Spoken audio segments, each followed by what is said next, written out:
session agenda, but I thought since there were at least 2 requests to talk about it in work session, we could do it tonight if we had time. Yeah. So, sounding like we'll have time. And that 360throughfifty.org. 350. Yeah. Anyhow, the initial email I got was from that same person you mentioned, Michael. Michael Hall. So I got back to that and said, put me on your list. Cool. And we are on. Excellent.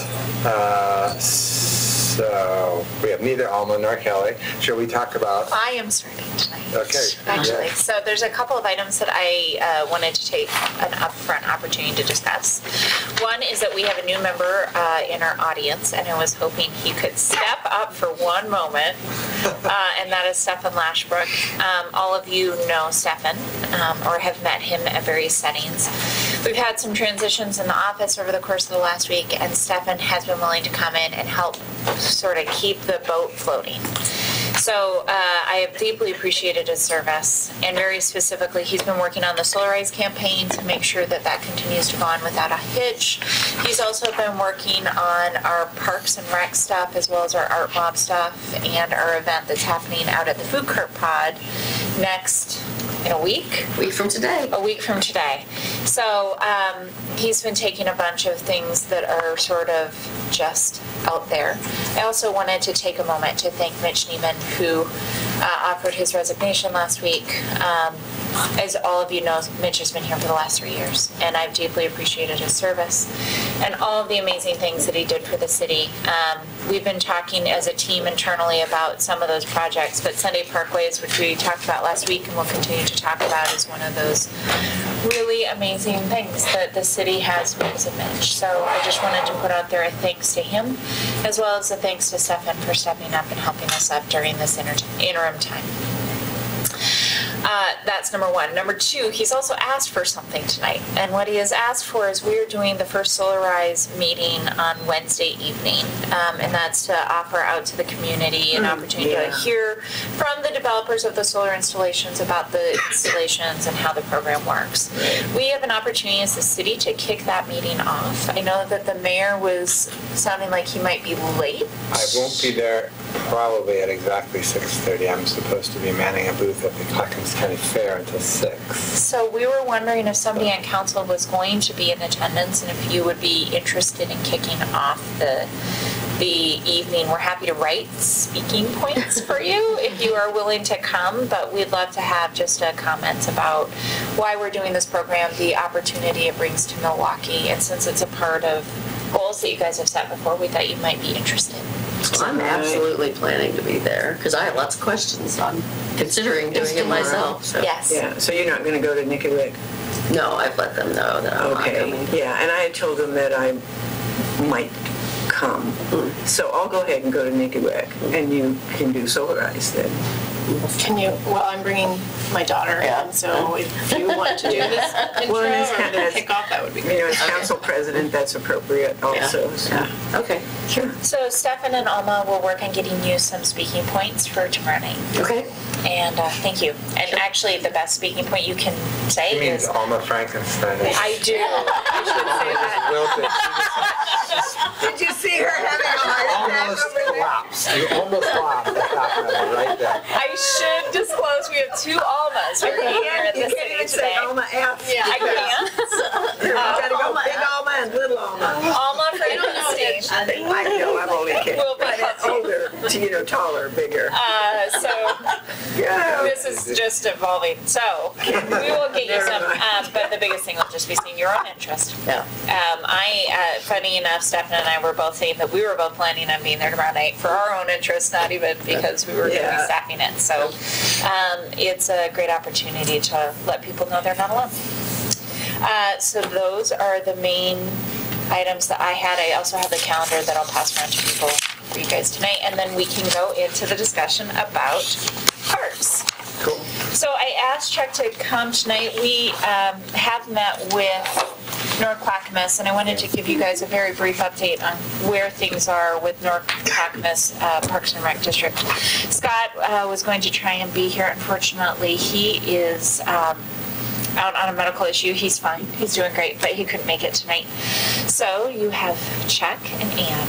a couple of updates. One is that we are partnering with North Clackamas on Milwaukie Bay Park to the tune of $60,000 that they're bringing to the table to do any tweaks that you may have to the design. So we're actually going to be hiring a consultant to go in and look at the drawings that we already have to date, make any tweaks based on what you guys have said, things like the tree and making room through the tree, stuff like that.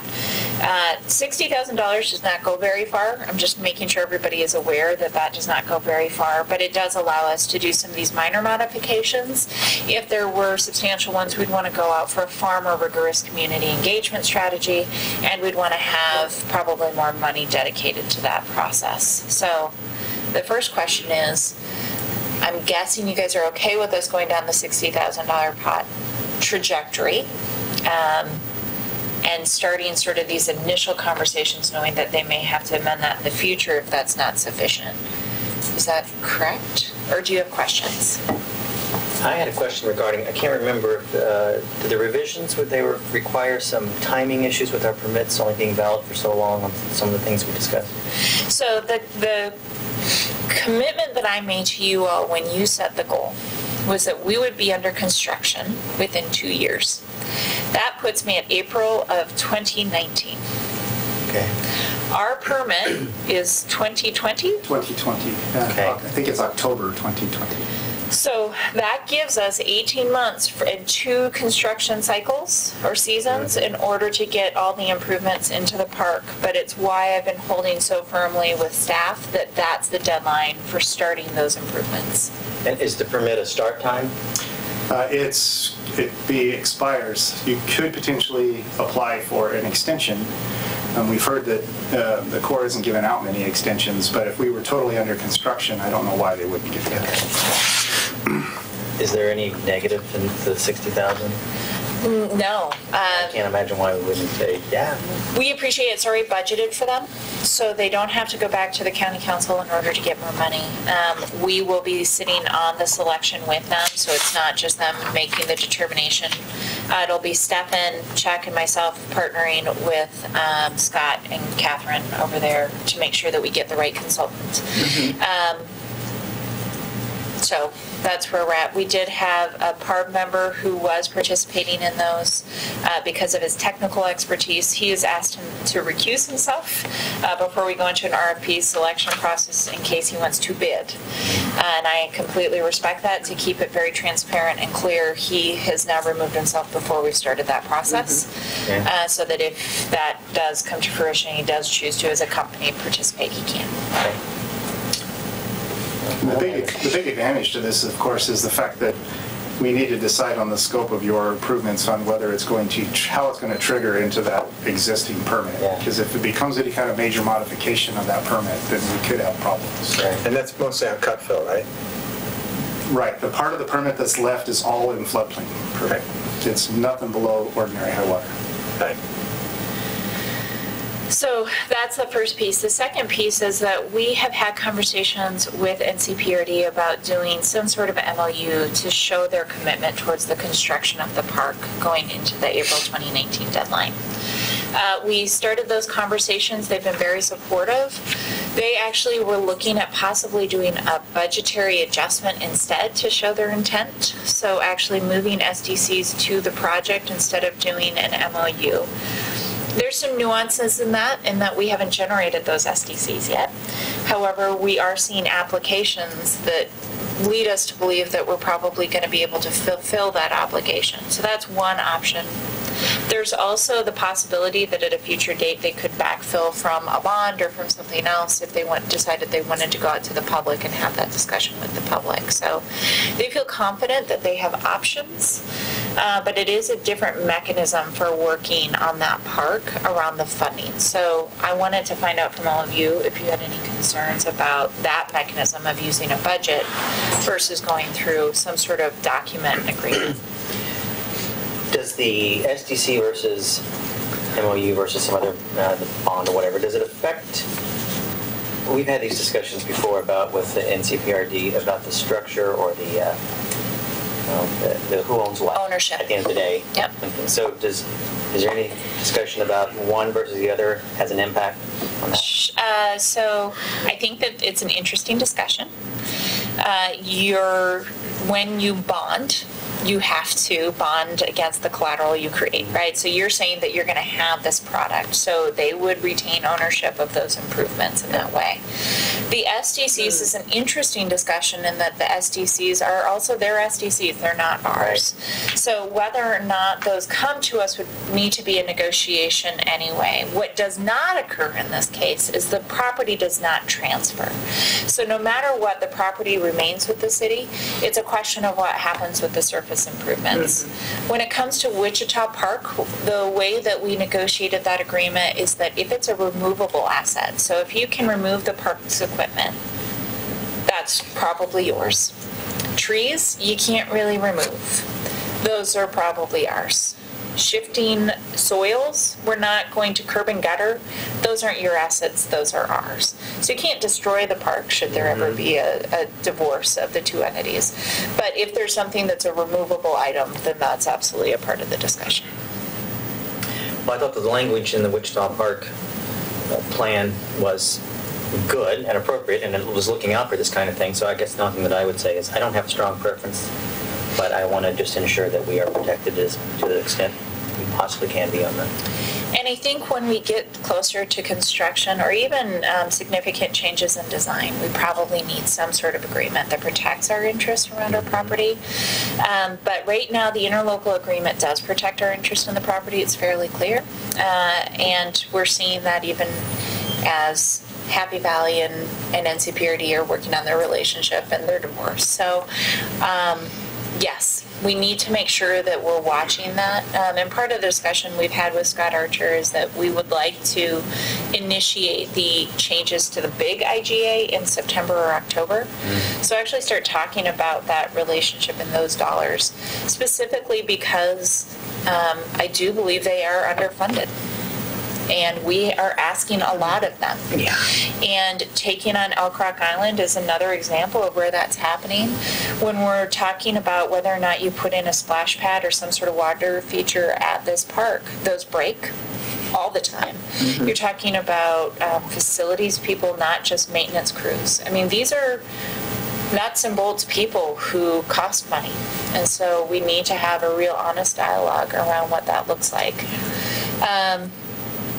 Part of the discussion has also been around the amphitheater.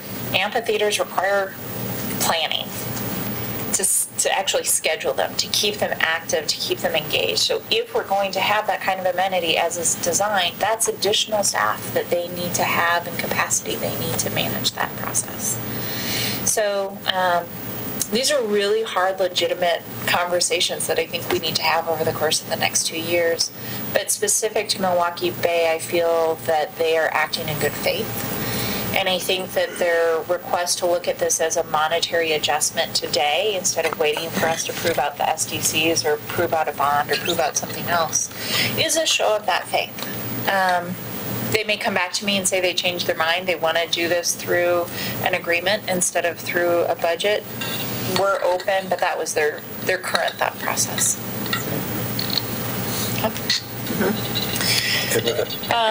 The next piece then is that we've talked about the sound coming from down there and whether or not you're going to be able to hear any of the movies in the park or the amphitheater if we have people performing down there. I did confirm at our last meeting that they are looking at two options. I said before it starts raining. So we said October 15th is your drop-dead date. We need to either have equipment down there that's moved around so that we can test out different locations, or we need to have a movie in the park, something that actually tests the acoustics and the sound noise levels coming up. It was pointed out in the meeting that the current design calls for trees. That is going to provide an additional barrier on that sound. We've looked at other possible amenities that we would put into place in order to help that. The reason we're proceeding anyway is that we believe if you can hear it without those things, that gives us a lot of answers. If you can't, that gives us a lot of discussion. And we'd like to give you that discussion over the winter months as we're talking with the new planner around what the design tweaks may be. Okay. The reason also why we're not committing to the movie is because it's too late. Right, it's just you need to advertise. We had this discussion after they first set their schedule and did their first beautiful flyers that they sent out to the community. So we could do it, we may do it, but we've also had an offer for somebody to come play guitar and just hook up. It wasn't even Stefan, but I think Stefan could totally do it. Just to go down and see what kind of experiences we're having at the site. So, well, I mean, it seems like we might be able to pull something together if we wanted to do it on First Friday. yeah. Like in September. Yeah, which is Labor Day weekend, so I don't know how well It's also the attended opening of First Little by Friday. Although Little. it's usually been pretty well attended, even though it's also what? The opening of the new art show, Little by Little, the one that's community-wide, Right. with 1,000 pieces of art. Right. It doesn't get dark enough to probably impact the people on the That's street true. or the Little But by even It would be Little. an after. It's It would be an after. after. It would be at So 9 it would o'clock. start really after First Friday, which would work out really well then. If we wanted to show a movie, at least my past experience is that the cost of the movie is around $600 just to do the showing, but the equipment would be free. And so they're willing to make that all happen. Do you guys have a preference? Do you want us to try and coordinate a showing, or do you just want us to give you an answer around the sound? My only concern about doing a movie is without having done the test, if it is a big flop, It's going to be awful. it will really hurt chance of, well, I don't know if it's a big flop, I guess we're not going to do movies in the future, or I haven't, but, All right. so that's my only concern about it. If we haven't tested the sound, I mean, what then if it's people can't hear it. terrible? Yeah. Yeah. Well, at least you proved to the community that Yeah, you can't do an right. amphitheater at that But point, why- so that's a different discussion. Well, So I don't disagree with that, but, so why couldn't we promote it as, here's your opportunity, and we are testing Yeah. to see Yeah. how this works in the future, testing 1, 2, 3 kind of thing. That could be our logo. so what this will tell us is that without change, this Yeah. will or won't work. Yeah. It doesn't tell us And we're planning on with change change, anyhow. can this work? Right. And that is going to require some kind of an acoustic engineer probably. Well, and the other, honestly, No, I was just going to say you also can put a survey out so we can truly mean what are your thoughts about doing this. It's a chance also for you guys to do outreach around that portion of the design. Yeah. If you're interested, and we can just have a little Dropbox. So I really am totally open. Scott's open. We just wanted to give you guys a chance to weigh in on how you'd like to see Yeah. it. A movie or a little concert, either one. Something. I'm good with. I don't have strong feelings. I don't know that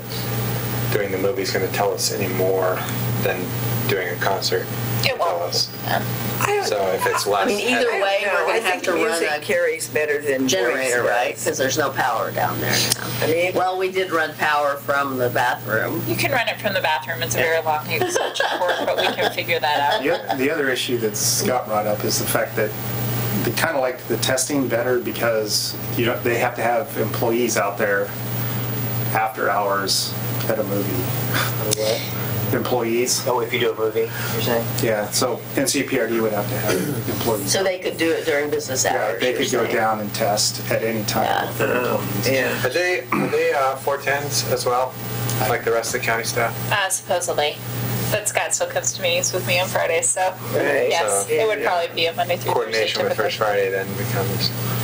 Problematic. He's willing to do it. He really does want this project to work. It's more of what his thought process was. The other reason he liked it was because you can move the sound equipment up and down that waterfront to see if there's a better spot. If Right. we're like, oh, that spot really doesn't work. But if you move it down to the other end, you actually have a better acoustics built into the hillside. Yeah.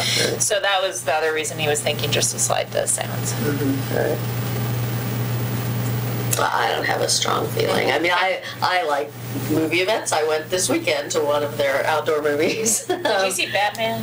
I did. I saw How was Lego it? Batman. Let me tell you about my wanna movies see this Lego weekend. This Batman. tells you my diversity of my movie going. I saw Dunkirk on Friday, Lego Batman on Saturday, and Inconvenient Sequel on Sunday. So.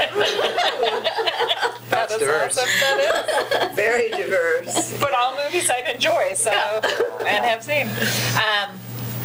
We'll talk as a staff then. We'll just figure out if there's a way to do it. If we can do it as an event and we think we can get all the information we need, we will. If we can't, then we'll move the equipment out. We'll let you know one way or the other next week. Okay, sounds good. Is there anything else on the park side? for now. What's the starting, do we know when Wichita is starting? It's starting this fall? It's supposed to be starting this fall. Yeah. But I would rather, we're actually planning on coming back to you guys with that kind of information. This one was specific to Milwaukie Bay, so we didn't prep anything else. Okay. But we can get you an update on all the parks, because we also have an update on Kronberg and some of those too. So we can work on that for you guys as well. Awesome, and that's, I think, all we needed. And then I'm introducing our next speakers. Hi. Thanks for coming over early, Kelly. The commute was... I just glad it wasn't in the cliff. Would have taken you an extra 2 minutes to walk. Gosh, I'm telling you, in the dark. Would have had to grope all along. Although it's interesting because some of the businesses that I do work with are actually telling their employees don't even come into work. Really? Yeah. We don't want you to have to get Deal out with of this. here. We know you can get here, but we don't want to keep you that long. So there you go. So, thank you. Alma Flores, Community Development Director with the City of Milwaukie. Joining me is Kelly Keener, the President of the Downtown Milwaukie Business Association, and we're here before you to give you a second quarter update in 2017. It's been a while, partly because of scheduling conflicts, and then I was on sabbatical for a couple of... Was that what That's what we're calling it. Oh, just curious. Yeah, I just not to do the first quarter of 2017 with Kelly. I'm grateful to be working with Kelly. I think she's doing some fantastic things. The organization is doing some fantastic things, and you have the pleasure of having her here before you to give you that update in person.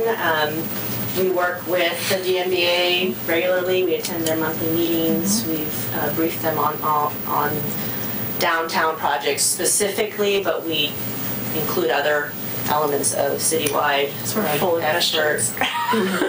And I'm full of answers, so we work great together in terms of the Q&A. So I get questions from their group, and they support us on aspects that we're working on citywide and community development, including this construction memo that we've partnered with them on to review to make sure that we're addressing the needs of the business owners and property owners and people that will be visiting the downtown during all of the construction that is poised to happen in the next year or two.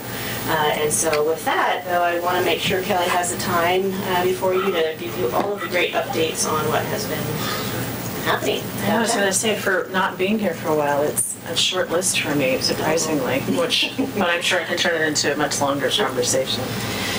Primarily, I'm just going to focus on some of the marketing that we're doing, although I do want to touch base on First Friday, and I was sorry I came in late to that conversation, so I maybe can weigh in on the conversation regarding First Friday and some of the timing of that. First Friday this year, we've, let me back up. The Business Association actually is partnering with First Friday this year /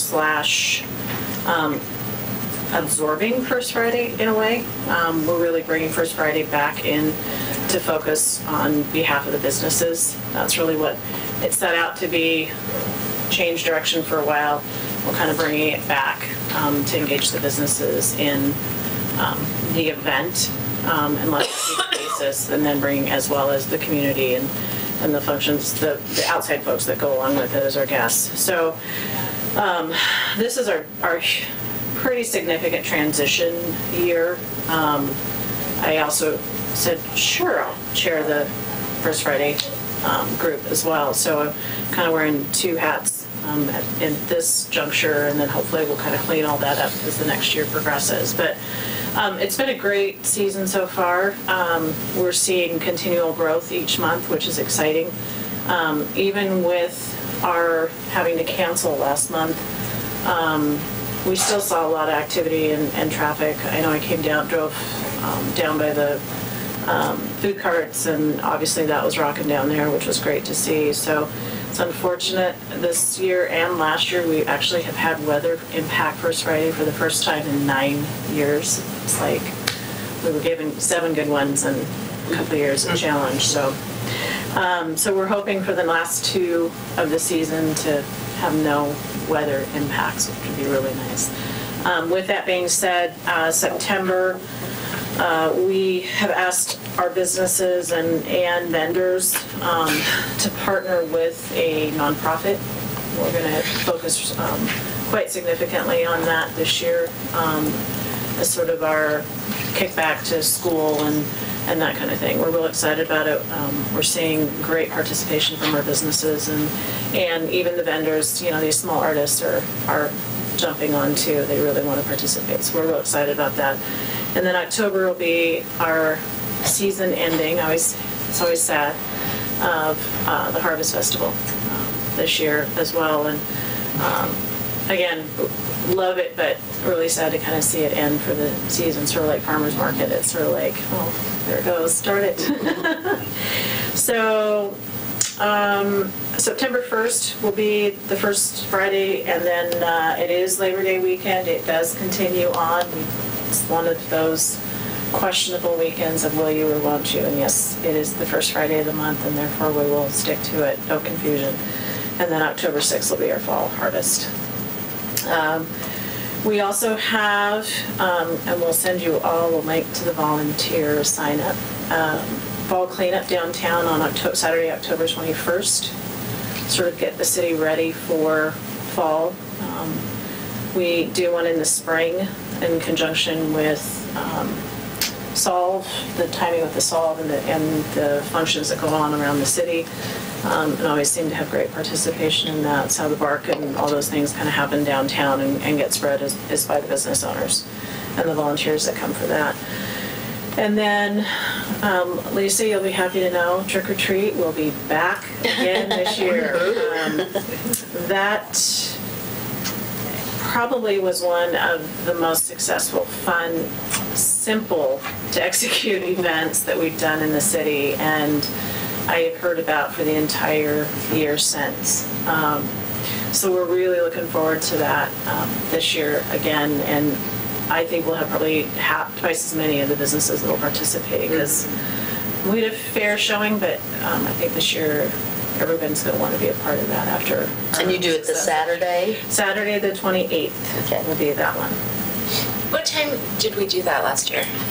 It was 2 to 5. 2 to 5. And the discussion is to maybe 2 to 4, roll it to 2 to 4, because that last hour was fairly lagging. That was when I heard a couple meltdowns happen. So it was either the sugar high, the crash, or it was nap time, one or the other. I'm not sure which. But yeah, I think that 2 to 4 is what we're discussing. We might try it one more year until 5, but we'll let you know that for sure as we get closer to that decision making. So, and then into November, waiting to hear on Farmers Market what the final decision is, if there'll be a Thanksgiving market, and then we'll tie in. Yeah, we haven't had that conversation. So. Yeah. I suspect there will be. But. I think it's all kind of a known but not, right? Mm-hmm. And then, obviously, Umbrella Parade and the functions that will go through the holiday season. And that's really what our focus is this year, because obviously we're going to see some transition and some changes happening downtown. So we're being wise and not to take on too many things, but to do what we know will be successful for the seasons. So that was it. Simple, sweet. It's shocking, I know, right? So can you elaborate on the September, you said it's a nonprofit, it's like to help schools or something? So nonprofit, so each, having the businesses host a nonprofit, so like Oregon, the Humane Society, I have Our House coming, we have the Bloom Project coming, we have, I know one of the businesses trying to get Pips, the Pips truck here, so it's really at the discretion of the businesses and those vendors. We had Smart actually reach out to us this week, wanting to be a vendor. So, yeah, it's interesting how that process of when one hears, it starts picking up the ball rolling. So yeah, and I mean, and the conversation also was as if somebody wants to partner with the baseball team at the high school or football team or whatever, absolutely, those kids are working their fannies off trying to raise money, so bring it on. absolutely. Great, that's a great idea. Yeah, it should be fun. The response has been extremely positive to it.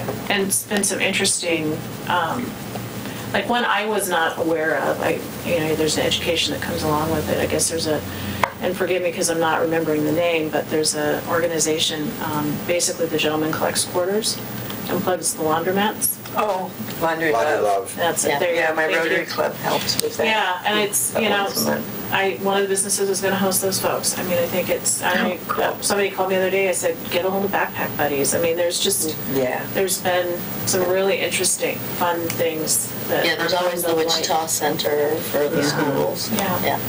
So, I think there's a lot of creativity that's coming, and again, even some of the artists are joining us in that as well, so which is great. Cool. Yeah. Sounds cool. Yeah, it should be fun. I'm looking forward to it. Yeah. Go for it. When you said that we were going to start bringing it First Friday back because it had veered for a year or something, can you tell me a little bit more about what you mean? It became. We didn't have any business members on our board. It was all neighbors, residents, that kind of community members that were involved in it, and so we didn't have the business participation that we really wanted to see part of that. Initially, it was started by the businesses, and again, all volunteer, but business-based, and so giving it that structure. Okay. And so that's what we're trying to do, is bring those businesses back into it, i.e. the art in the businesses or the music or the activities, that kind of thing. You always have those champions like the Carmens who, month after month, no matter what, are involved in that process. But you've got some that do and some that don't, and totally get it. It's a really long day, and it's a lot of work to put those together on a monthly basis. So, but we're hopefully going to bring more and more of those folks back. And we have more businesses now. I mean, we look at the map each month, and I think at our lowest point 2 years ago, we were at like 19 activities on the map, and this year we've been consistently like 26, 27. Nice. So yeah, we're gradually picking up folks involved in that, which has been great.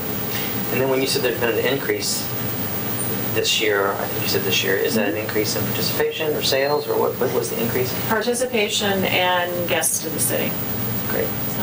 Our activity on Facebook is up 14%.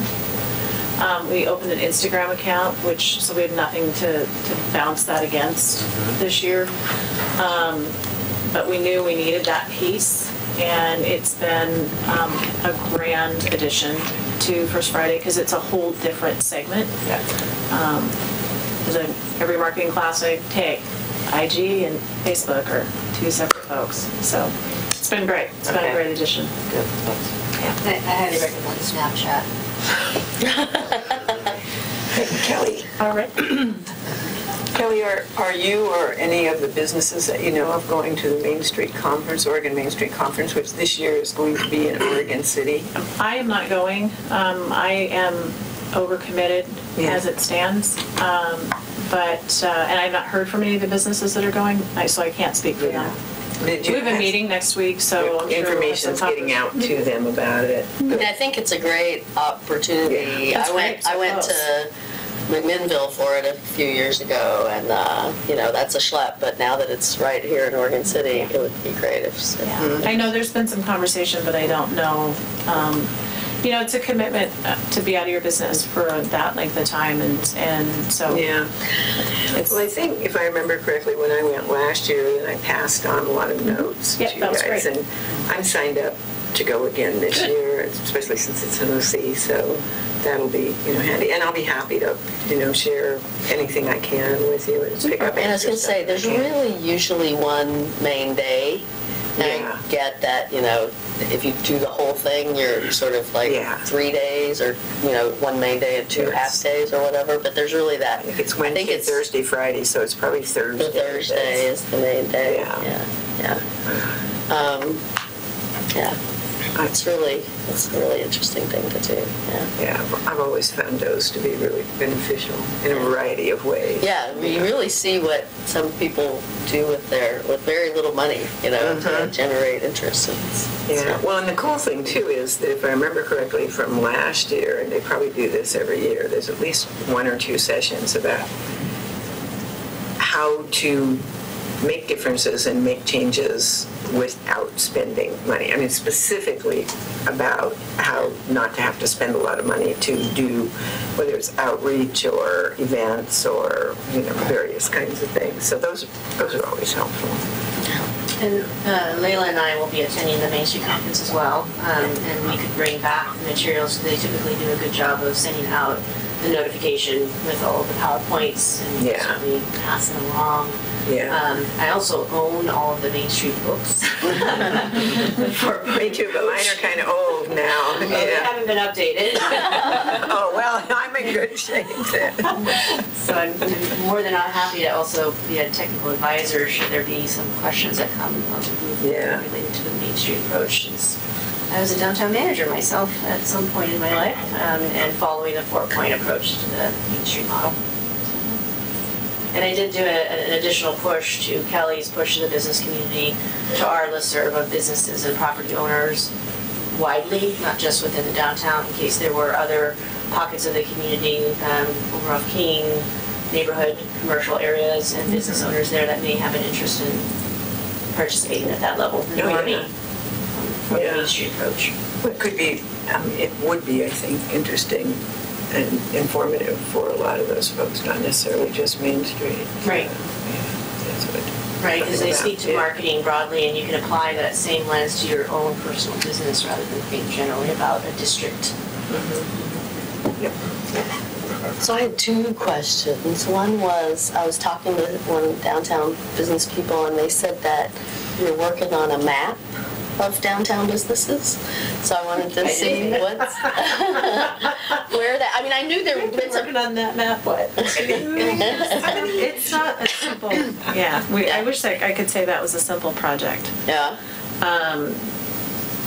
There are a lot of different opinions of what that map should look like, be like, what it's for, that kind of thing. So we are working on it. We sort of use that skeleton for the First Friday map. And then there's just continual work on it. Okay. I mean, the one that Powell's hands out is pretty nice and simple, I think, of downtown, walkable things in downtown Portland. I mean, I get that I know there's been some discussion about with the wayfinding, trying to do a map. And I get that doing a, fixed map that's not going to change is could lead to a lot of discussion about what's right.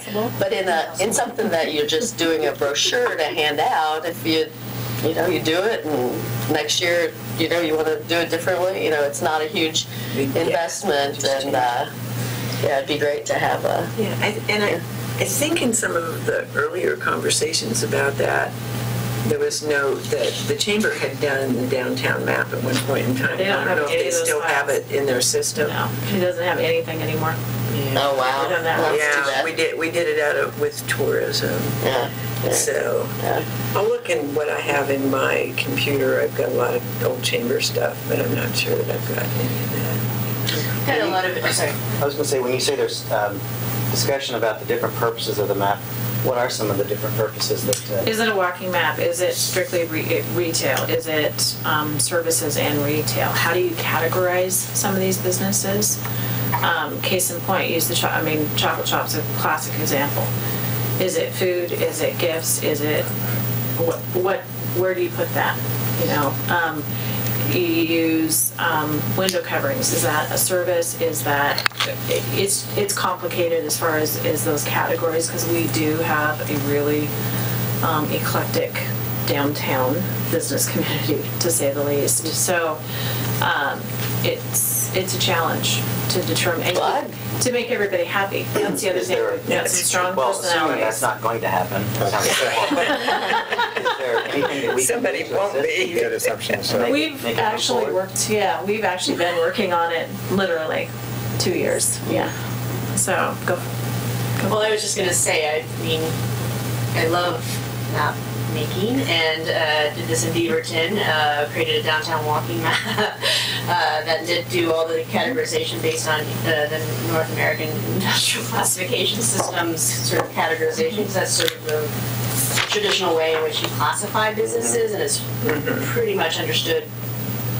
So it's what like shopping malls use in their exactly the same model, the way that you just described the Powell's. I mean, I think you talked about the Powell's bookstore. I mean, they have their map of internally where to find what. It's exactly the same. Shopping center has a directory of where to go, and they color code it based on the types.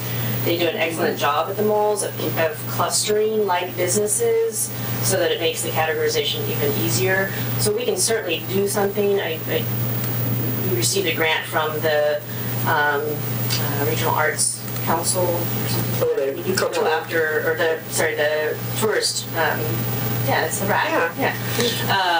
To do that work. We also incorporated, I'm sure the mayor will like this, sustainability features. So we did a walking map of all of the green features that we had within the downtown. We did a historic resource walking map as well. So it served multiple purposes, to your point, so that you have one map, but you're creating different opportunities for whoever your audience may be.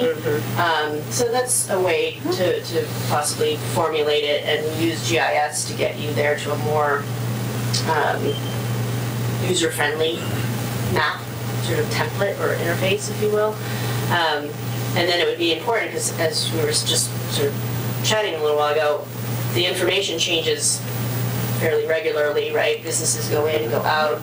That's the risk you take when you print. The second you print, that's when a lot of the information is already updated. Right. But when you're talking about the wayfinding, and thanks for bringing that up, Councilor Beatty, we will have a 4-sided kiosk as part of this first phase of the wayfinding that's coming soon.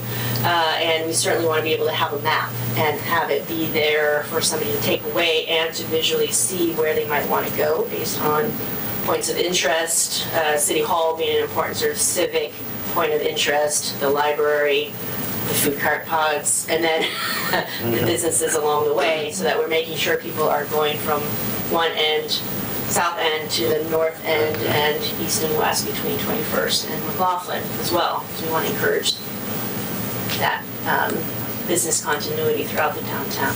So anyway, I would love to work with you in more detail related to that sort of effort sort of for the entire downtown, and maybe help understand the different categorization. Yeah, I've actually finally handed something off for a change instead of saying, sure, I'll do it. So. Good. Well, let us know what we can do to help, because that would be great to have something, even though we all understand that it will be out of date as soon as you go off the printing press, but not having it is the worst option, I think. Yeah, and I get stopped on the light rail platform regularly, like, how is the Wonderland over here? Or is how do I get to the farmer's market? If you look at that platform, there's nothing on that platform that shows downtown. Right. No. The downtown. Right. So I think that's probably the first hurdle we should hit before we hit a map, just to get that one solved.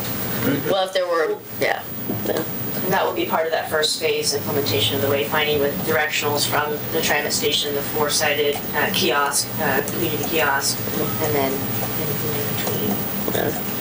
Just so we'll make sure that the DMPA is involved in their sort of effort. My other question was just, or point of information, I guess, is just that Sunday Parkway is coming up on the 24th of September, and I know Jason sent out a notice to the email list that he had for businesses. But if there are businesses entered, there will be space for booths in the block between Jackson and Monroe. And so if there are businesses that want to be here and use, be present in that block, there's an online application that you do to get a space, and they are booking up. I mean, they are getting pretty booked up, but we wanted to make sure to get the word out to Milwaukee businesses before it got to be too late. So anything you can do to help spread the word on that. We had 12,000 riders last year in the rain, and we're doing it 10 days earlier this year, so hopefully we'll have mean, I think it could easily be 15,000. Walkers too. And walkers, yes, yes, I that's was just gonna right. ask you, Actually, we what had a were the higher most- percentage of walkers than any other Parkway event. So, yeah, we have a lot of walkers. Yeah. So. This is also just a heads up to council and to Kelly, since I have you all here, that we, during the snowstorms, had several conversations about plows, salt, all those fun discussions. We will be coming back in our budget adjustments, so in the next 4 to 6 weeks, to council with an update on what we assessed based on last year and about our current needs and our current ability to provide service. Peter Passarelli is going to be presenting that information. But in general, we are going to be proposing that we buy a couple more blades for trucks that we already have, as well as a few more sanders. But he's going to talk about that a little bit. And I bring it up because during the discussion, Kelly actually said, so how do we encourage people who have businesses on Main Street to actually clear their sidewalks? So the discussion has also been with our staff, making sure that our staff is able to clear our own sidewalks, and just making everyone aware that if we have snow this coming year, you are actually responsible for the sidewalks in front of your business or home, and that we would strongly encourage, so that we can keep our community walkable, that you please clear them. It is actually something that we can ticket you for. We did not do that during the last season, but it was pretty bad for months on end, and we would really like to not have that problem again this winter, should it come up. So we are working on it, just so you know, and we'll be coming back to this team on that discussion as well. I've got a couple thoughts actually to add into that, because we have a lot of business owners that actually don't live within the city, and so they, we've got somebody that lives up on Mount Scott. There's not really an opportunity for them to get down here and clear their sidewalks, so we probably need to have some discussion as to how we're going to address maybe some of those challenges, because we do have a pretty significant number of folks that do not, and if they'll have access to maybe we need to have salt and some of those things that the businesses can purchase through City Hall or through Public Works even at that point. So. Maybe you could contract with a teenage boy that every time it snows. Yeah, there you go. Till he falls and breaks something, and then, that's going to be our next challenge. Well, and part of As I sat in the middle of Main Street twice during the snow. Right. It was like, As a teenage boy, yeah.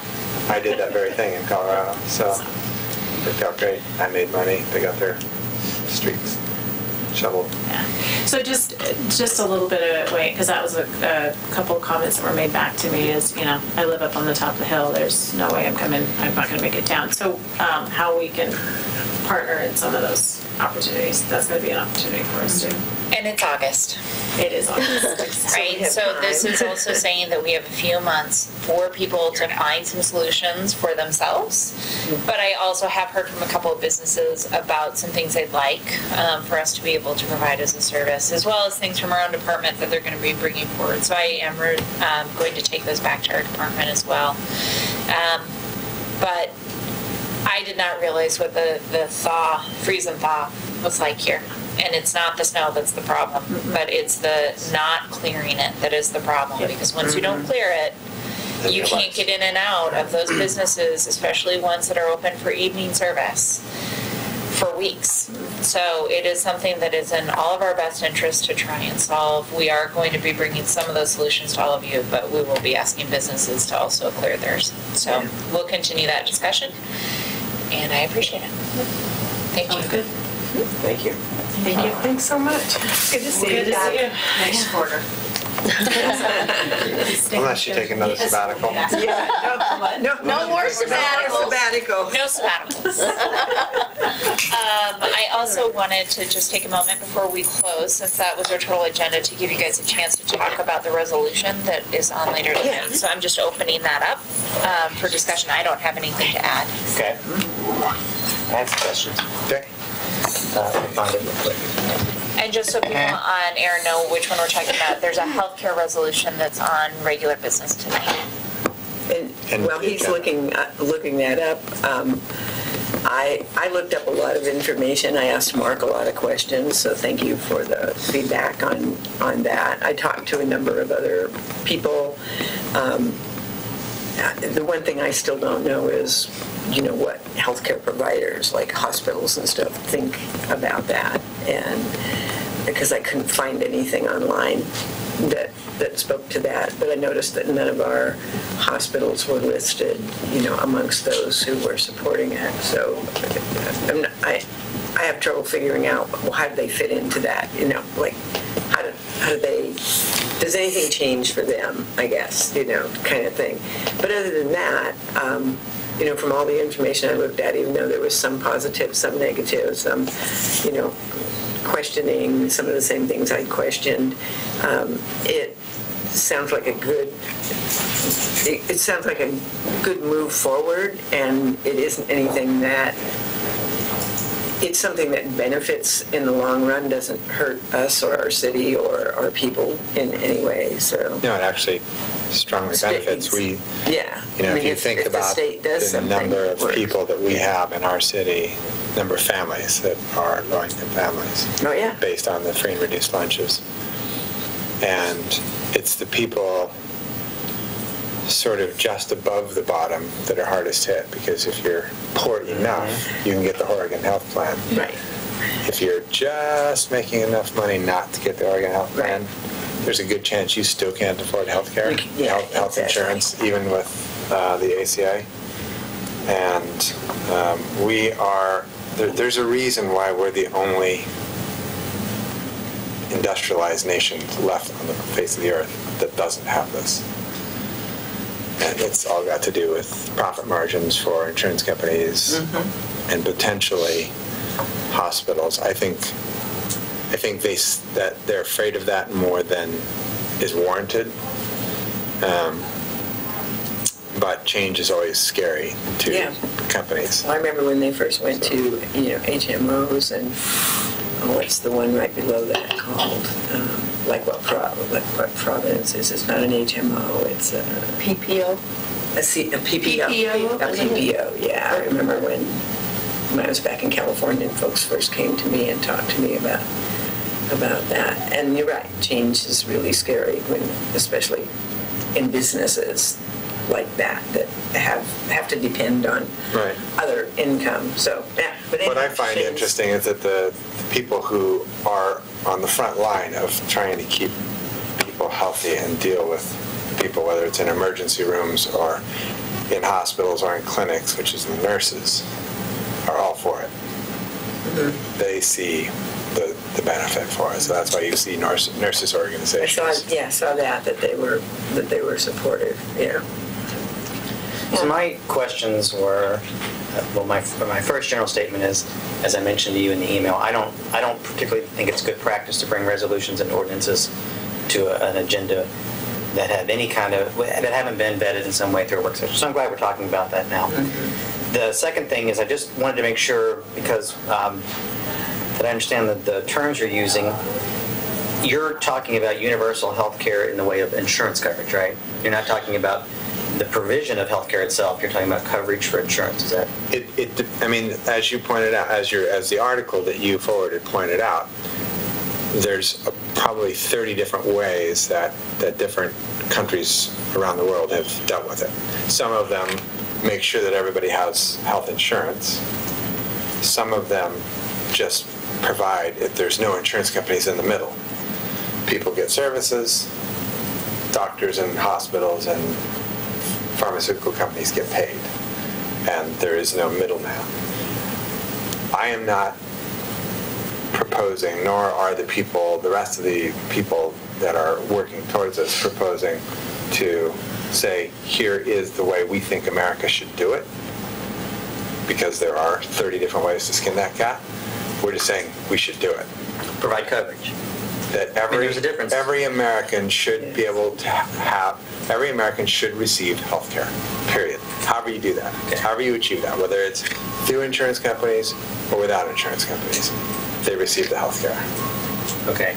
Because when I hear the words universal coverage, I was thinking, or at least what I've understood it to be, is universal coverage meaning that everyone has insurance. And that is the way that, so like England, Scotland, Canada. I forget one other country, they do it by they subsidize the poor for their insurance.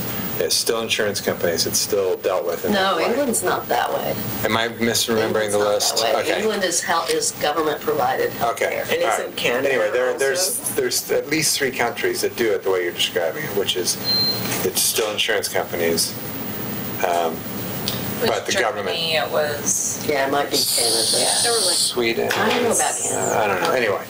And like I said, I don't care, and I don't think anybody else who's working towards this cares. What we're trying to achieve is that, at the very least, the 10% of people out there who aren't getting health care can get the health care, and even more so. And this is the part that I think is hard for a lot of Americans to wrap their heads around, unless they've spent a lot of time overseas and they've experienced healthcare overseas. You all, I'm sure, have experience where you've checked with your HR people and they said, yes, that's covered on your health insurance, and then you go do that thing, and then the insurance company is saying, no, that's not covered, and then you're in a fight with the insurance company and your HR department, and eventually something gets sorted out, but then you end up paying that extra $500 deductible or that copay or that whatever, and it's a constant battle. In other countries, you walk in, you get treated, you walk out. End of story. It's literally that simple. I think it's a very broad statement. I think that's applicable to some countries. That's applicable to the 3 that when I was working for the National Geographic and became hurt. That's exactly how it that may be true, Mark. That's you're talking about 3 versus saying a broad statement like every country you do this. And that is not true. I've traveled a lot too, and I've had to pay for it at times. At times I didn't. It's really well, that is also dependent on the countries. Some countries cover anybody who's in their country. Right. Some countries don't, but everybody who's a citizen of their country, they cover. But the point is that as an American, with insurance, even really good insurance from some big company, you still end up in fights over the most ridiculous things, and sometimes don't get covered. And there are people living on the streets today who have gone bankrupt because first their insurance stopped covering whatever the thing was, then they mortgaged their house to keep paying it, and then they ended up on the street. No, and I know that those bankruptcies, the medical-related bankruptcies, are huge. I mean, I support the concept. I support coverage. I just want to make sure that the terms are used, because that's what concerns me, is that we say what we're on the same page, sort of thing. Right. And I think that even in those countries with universal coverage, there are still arguments about what's covered at times. I mean, sometimes there's a suite of benefits allowed that everyone gets access, but if you want something different or more, pay for it. Right. And you have those arguments with insurance. So I guess what I'm saying is I don't think that Oregon's going to create some sort of panacea, or have a panacea, or if I'm even using that word correctly for this purpose, that is going to solve it all with this resolution.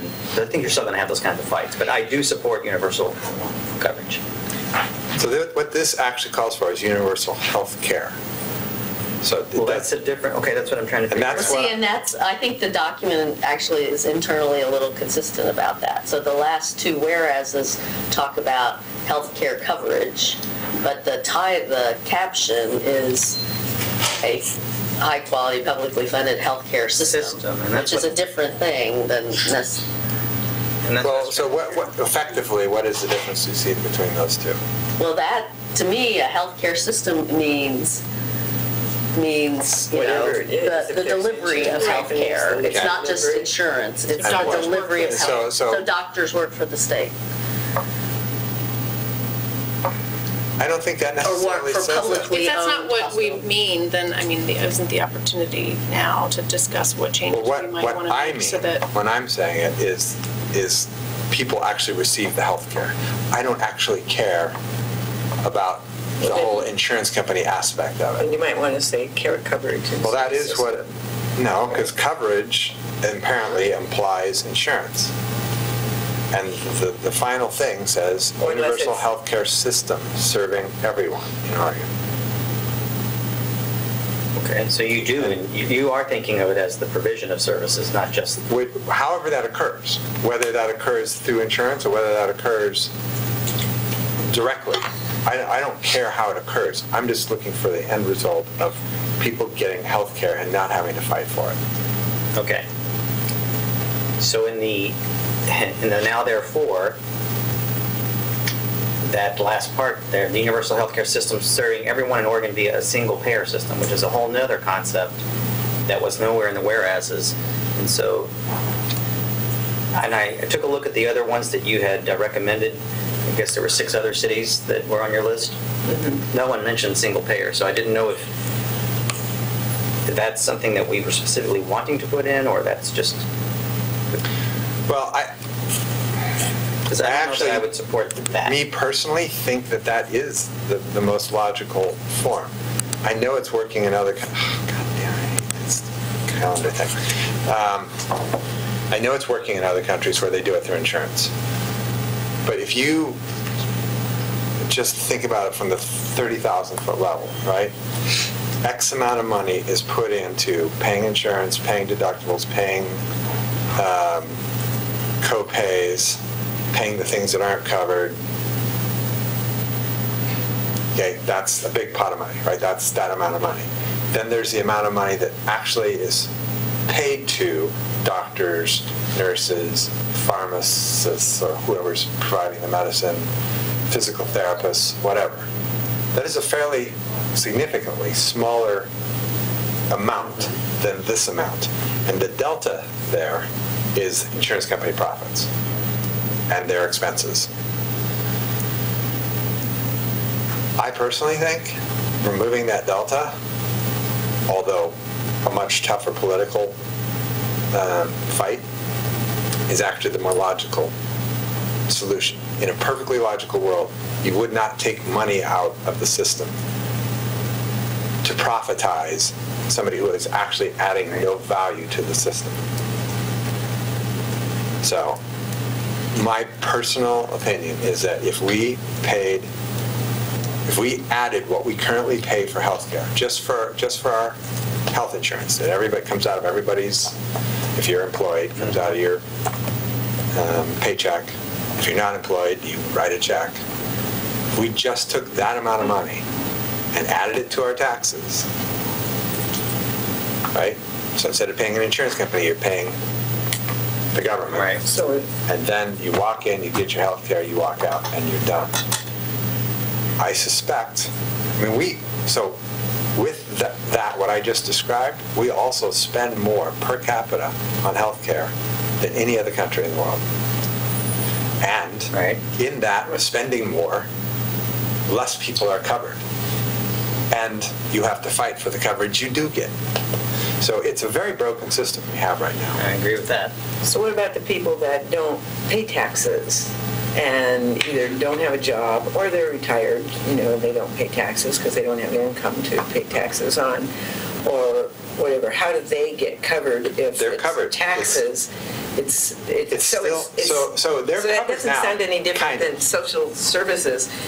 My taxes are going to pay for. I'm not saying that I don't approve of it, but I'm just saying, isn't this the way it works? My taxes, I don't get that much back in services, and so my taxes help pay for. Well, so for myself the example and you other used people. of retired people, they presumably have been paying in all of those years until they were retired. Right? It's a single payer system, right? Wasn't that what the article said? When you reach 65 in America, that's a single payer system. Now there is a single payer system for people over the age of 65, and our taxes. Medicare. And Medicaid. And you pay for that, and Medicaid. And yet still, and it comes out right with out all of that, all that Social complexity, Security. we're still getting people without health care.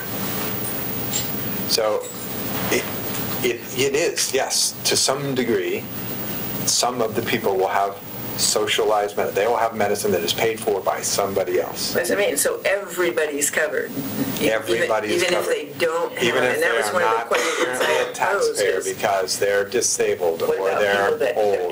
and does anything change for people that are on Medicare or things like that? I mean, trying, how does all that happen? And I guess maybe I'm really fortunate in the insurance coverage that I've had, because I have never had to fight for anything. I have never had an argument with what they've covered. I have never not been covered for what I thought I'd been covered for my whole insurance life. So I'm like, wow, I feel really fortunate. You should feel blessed. I've had those. That is the first person I've ever heard say I mean, even, and then I found out things that I didn't know I was covered for, that I'm like, oh, okay, I can have that happen too. I mean, there's some things I know I'm not covered for, like cosmetic surgery or something. Sure, but and that wouldn't be included, I would assume, in this kind of healthcare. That would be something that if you want to have cosmetic surgery, you still have to pay for that. Yeah. One thing that always I sort of think about, and when I start hearing sort of the idea that there are people who are getting insurance who aren't paying for it, I think about even the private insurance market, you still have that exact same scenario playing out. And I think you're getting services for which, if you're really, really sick person. That's what I just wanted to make sure of, is if you're getting a higher level of benefit than the healthy person who's paying the exact same amount, in that same system. All universal, single payer system is, to me, it's just sort of an expansion on a system that we already have, just we're just paying a different person to deliver, I mean, right now, as an example, although it's not in Oregon, it's in Idaho. I have a granddaughter who doesn't have insurance, but they make just a little bit too much to be able to qualify for, the social services, whatever Idaho's insurance is called. If she were here, it would be Oregon Health Plan, or whatever. But so she's penalized because they can't afford it, and yet, and that's a lot bigger percentage of, well, it's at least 10% I know of the population. There's so much of that, and that's why I'm concerned about people who don't pay taxes. Would they still be able to? Everyone, so that to benefit from the key word here is everyone receives health care. Everyone. Period. Full stop. So I wouldn't have to pay Medicare. If that's the key word, I just kind of wonder if we can't. It seems to me like everyone in this, at least in this discussion, believes, at least in the concept, that we should have health care for everyone. It seems like the disagreement is just simply on, maybe not prescribing exactly how we deliver that. I mean, it seems like we can get a resolution tonight if we can just change it so that it's more consistent in the language and that we're talking about a general concept, not prescribing exactly how it's going to happen. So the second to last whereas, which is one of the ones you're pointing to, that is just pointing to a report that the state of Oregon commissioned. The RAND report you're talking about? Yeah. So that was a very specific question that was asked, right? And so it's referencing that very specific question and the answer. So it's not necessarily, it's just a point of reference to say, look, they've looked at this, and it actually would be at least as cheap, if not cheaper, to do this than what we currently have happening.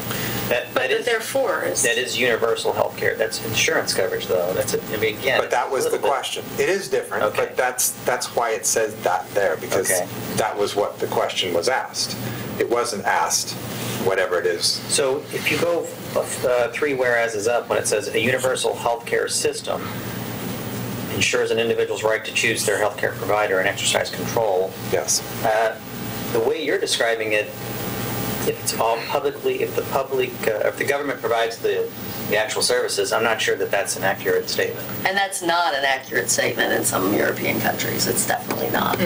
So to say that that's a necessary element of a universal health, you could say it's a desirable element. But to say that it's an existing absolute necessary element of a universal health care system is not true. It's just simply not true. You're saying, that is actually not correct, because you're saying AA. I can show you a country where that is absolutely true. So that means it does exist, and it therefore is possible. What you're saying is it doesn't guarantee it. Right, and you're stating it like it's saying it's a necessary. It necessarily means universal healthcare system necessarily means right to choose, and it doesn't. doesn't. Sure. It may be something we should. Could insure? Should insure? I mean, I'm totally. What's the message we want to get across, and how can we simply say it? This, yeah. The reason that's included. This resolution was a little bit more.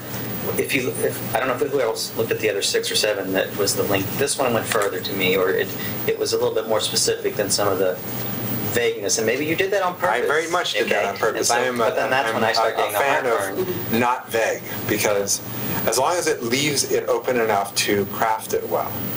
But what I am opposed to, generally speaking, as you are generally speaking opposed to seeing these kind of things in a regular session, I am generally opposed to resolutions that are so vague that you can do absolutely nothing and achieve the resolution. We did it, because it's so bloody vague that there's no actual meat to it. When I write a resolution, I want it to be very clear what the outcome of the desired outcome is. The whereas is we're trying to aim at answering a lot of the questions that come up in this conversation. When you start to have this conversation with anybody, right? There are the questions that come up because there's been so much effort and money put in by the insurance industry to sort of sow this fear of all the bad things that will happen, which cracks me up. So the insurance companies will tell you that if you do socialized medicine, you won't get to choose your doctor. And I say, wow, so it'll be kind of exactly like the current insurance system for virtually everybody that exists, because, you're going outside of our, what do they call it? PPO and an HMO. Our network. Well, we don't cover those services outside of our network, so what are we by then doing? You're not getting to choose your doctor. You're being told you may use these 3 doctors for this particular thing, none of these other 30. It's the exact same thing, but when they say it that way, they make it sound like that's terrible. I want to be able to choose my doctor. Well, guess what? You can't currently choose your doctor.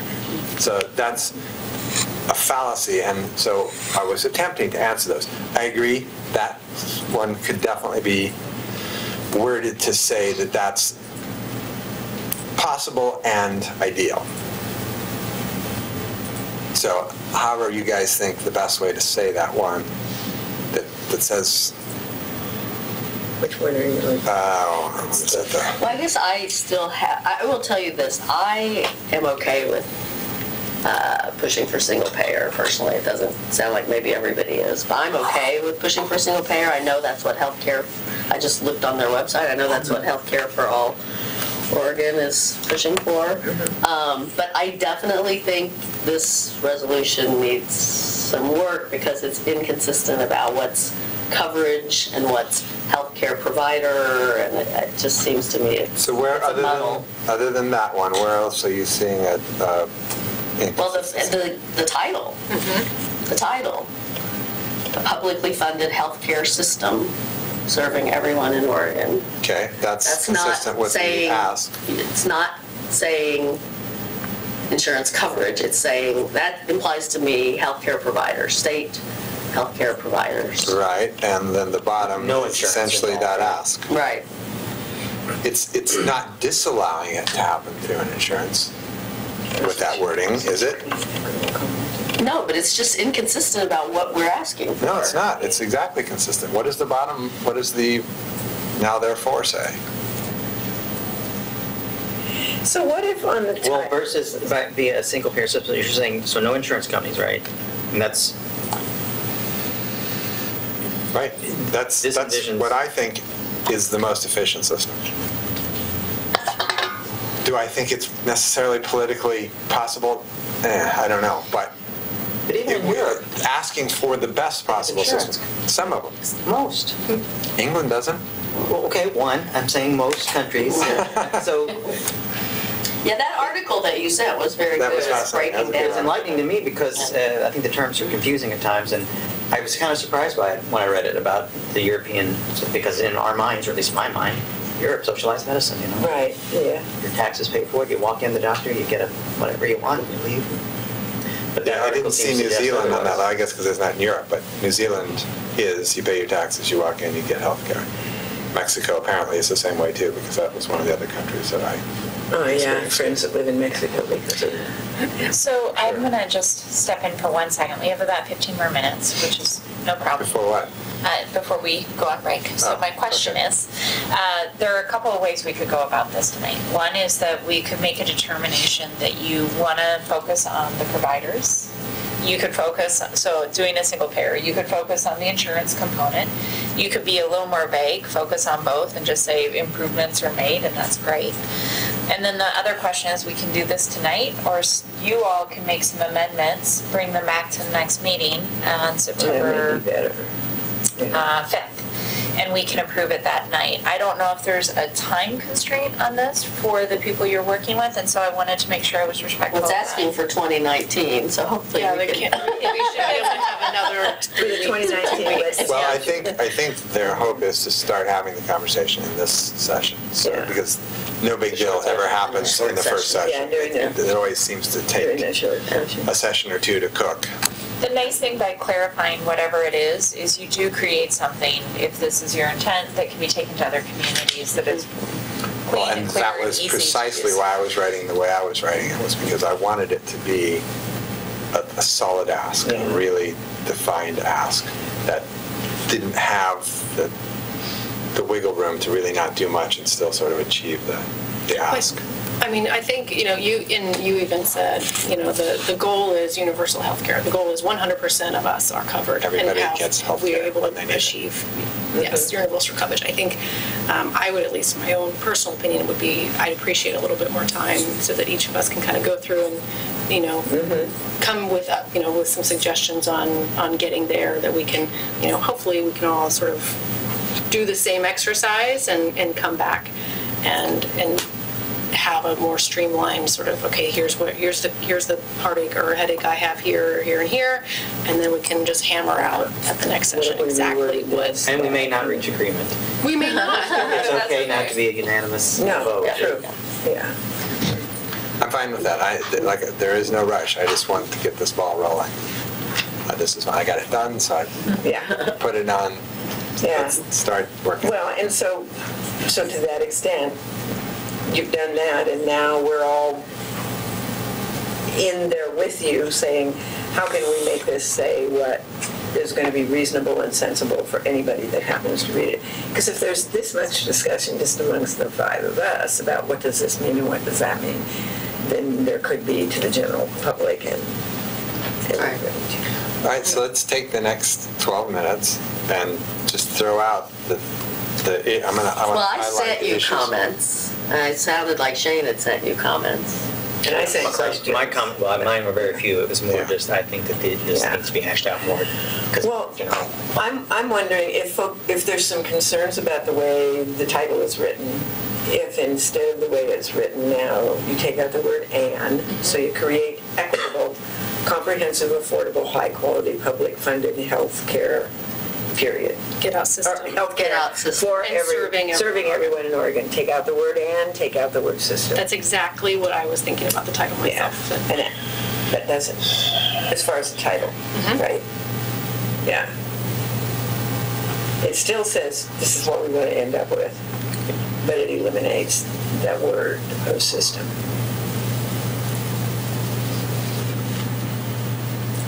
Wait, so take out which "and"? Okay, to create, take out "and." And Create- I kept hearing "and," and I was like, No, I don't see an "and." Yeah. To create Okay. equitable, comprehensive, affordable, high-quality, public-funded health care serving everyone in Oregon. Take out "and," "and," and you take out, not "and," I you take appreciate out being "system." Got That's it. Okay, And it still says what you want it to All right. say, and it isn't that works. ambiguous. Yep, good. Okay. I like it.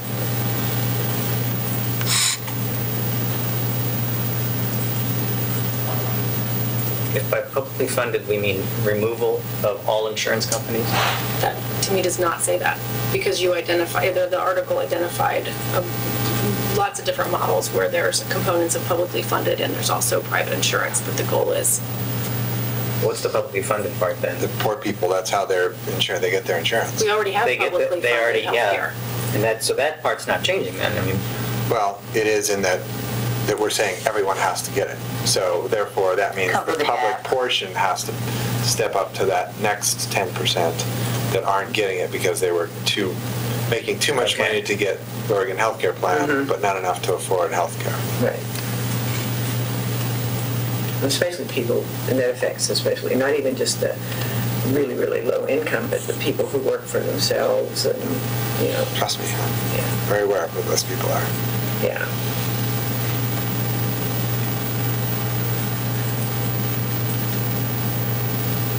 Any other big spots that it needs tweaking?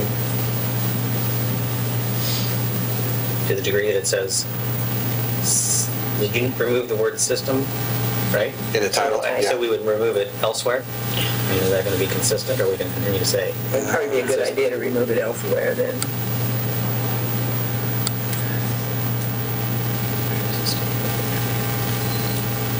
And that whereas on the individual's right to choose needs to be, Can preserve or can insure, rather than stating that it necessarily does. or just universal health care can be achieved while still Right. preserving an individual's right to choose or something. Yeah, if you take out A and take out system. Yeah. The therefore has system mentioned twice.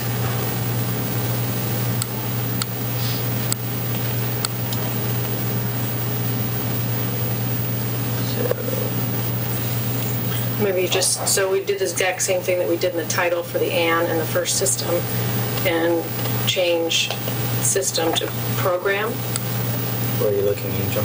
in the therefore. In the therefore, it resolved in charge of government regulars and higher level public funding to create. Yeah, do that. So do the exact Do same that thing. there, Put but "and." it's mentioned again 2 more times. Right. System.